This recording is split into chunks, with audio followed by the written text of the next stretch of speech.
जय हिंद दोस्तों। स्वागत है आपका हमारे YouTube चैनल ट्रिकी टेक में। आज का हमारा जो टॉपिक है वो है प्रॉफिट एंड लॉस, जो कि हमने सीरीज चलाई हुई है। उसका टाइप है 4। तो चलिए शुरू करते हैं। टाइप 4, जैसे कि क्वेश्चन दिया गया है, यदि मैंने 10 रुपये में 11 वस्तुएं खरीदी और उन्हें 11 रुपये में 10 वस्तुएं की दर से बेच दिया तो मेरा प्रतिशत लाभ ज्ञात करें। तो यहाँ पे कई बार लाभ या हानि भी हो सकता है। लाभ या हानि ज्ञात करें, तो आपने क्या करना है, सबसे पहले यहाँ पे देखें, जो इस बॉक्स है इस साइड तो आपने रखनी है वस्तुएं और इधर रखने हैं रुपए। देखो वस्तुएं कितनी है 11, तो 11 रख दिया, और रुपए कितने हैं, 11 वस्तुएं 10 रुपये में खरीदी, यानी कि आपका इधर आएगा कॉस्ट प्राइस।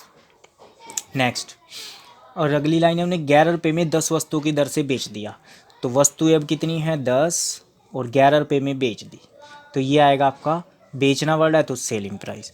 तो यहाँ पे क्या करते हैं, देखो जितनी वस्तुएं उतनी ही वस्तुएं बेचेगा, जितनी खरीदी उतनी ही बेचेगा ना। तो मतलब कि वस्तुएं उसके पास बराबर होनी चाहिए। तो बराबर करने के लिए हम क्या करेंगे, देखो इस 10 को सीधा सामने वाले 10 से गुना करेंगे। ये ट्रिक है, देखो 10 × 10 यानी उसने कितने रुपए लगाए, 100 रुपये, और 11 को 11 से गुना किया, 121 रुपये। ठीक है, तो 121 रुपये। अब देखो 100 रुपये में खरीदी और 121 में बेच दी, तो कितने का प्रॉफिट हुआ, 21 का। और बटे में क्या आएगा, देखो बटे में आएगा हमेशा कॉस्ट प्राइस, जो कि कितना है 100 रुपये, और गुना में 100।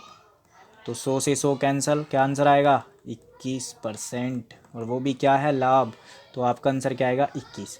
अब देखो जब मैंने इधर ये आर पार गुना किया था ना, तो आप इसको भी हम इक्वल करते हैं, यानी कि इसको इक्वल करेंगे, यहाँ कितना आएगा देखो 10, तो ये कितनी होगी 110 वस्तुएं, और ऊपर 11 को नीचे वाले से कर देंगे तो 11, तो ये हो गया 11 कम 11। देखो ये वस्तुएं होगी, यानी मैथ का रूल है, अगर हम एक साइड गुना करेंगे तो दोनों साइड गुना होगा। ठीक है, तो ये चीज़ है। चलिए नेक्स्ट क्वेश्चन। अब इस तरह का भी, एक व्यक्ति कुछ पेंसिलें 5 पेंसिल रुपए की दर से खरीदता है। रुपए का मतलब यानी 1 रुपये, यानी 5 पेंसिलें हैं, 5 पेंसिल है 1 रुपये की दर से खरीदी, और कितनी 3 पेंसिलें 1 रुपये के दर से बेच दी। तो आप देखो क्या है, ये आगे वस्तुएं, ये आगे रुपए, तो क्या करोगे, आर पार गुना, 3 एकम 3, 5 एकम 5। तो आपका ये खरीदना वर्ड था, 3 रुपये में खरीदी यानी सीपी कॉस्ट प्राइस, 5 रुपये में बेच दी यानी सेलिंग प्राइस। तो कितने का प्रॉफिट हुआ, 2 का। कितने का प्रॉफिट हुआ, 2 का। और प्रॉफिट हमेशा किस पे होता है, कॉस्ट प्राइस थे 2/3 गुना में 100।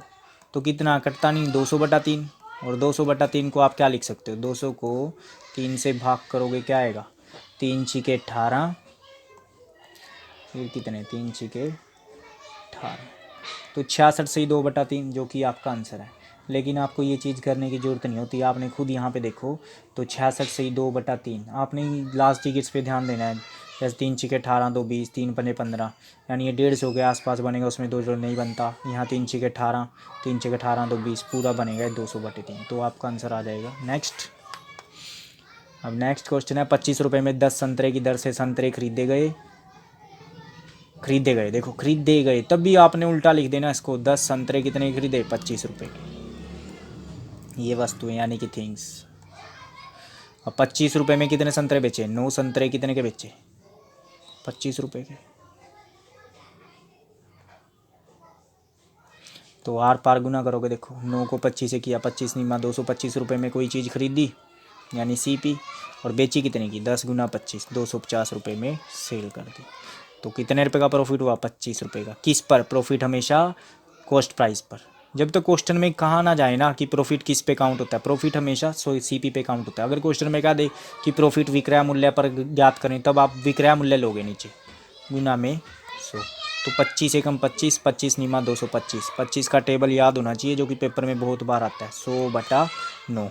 अब 100/9 है, तो आप देखो 9 किसके नीचे, ये रहा नीचे, तो 11 सही 1/9, जो कि आपका आंसर है।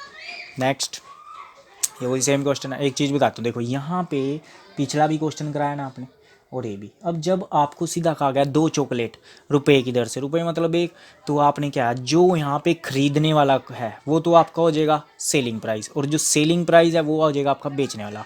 अब देखो खरीदा है ना, तो मतलब क्या हुआ, 2 रुपये में बेचा, मतलब आपने 2 चॉकलेट 1 रुपये में खरीदी, जो कि ऊपर दिया गया है। और फिर कहा गया है 5 चॉकलेट 1 रुपये की दर से बेच दी।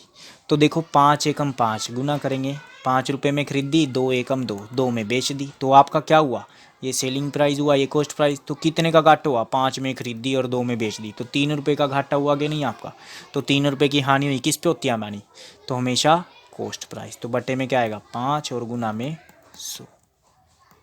तो 5 के टेबल में काटोगे 20 और 20 दिया 60, जो कि आपका आंसर है। ये है हमारा टाइप 4। इसकी अच्छे से प्रैक्टिस करें, पेपर में HSSC का फेमस क्वेश्चन है, ये बहुत बार आया हुआ है HSSC में, रेलवे में भी कई बार आता है, तो आप इसको अच्छे से करें। धन्यवाद।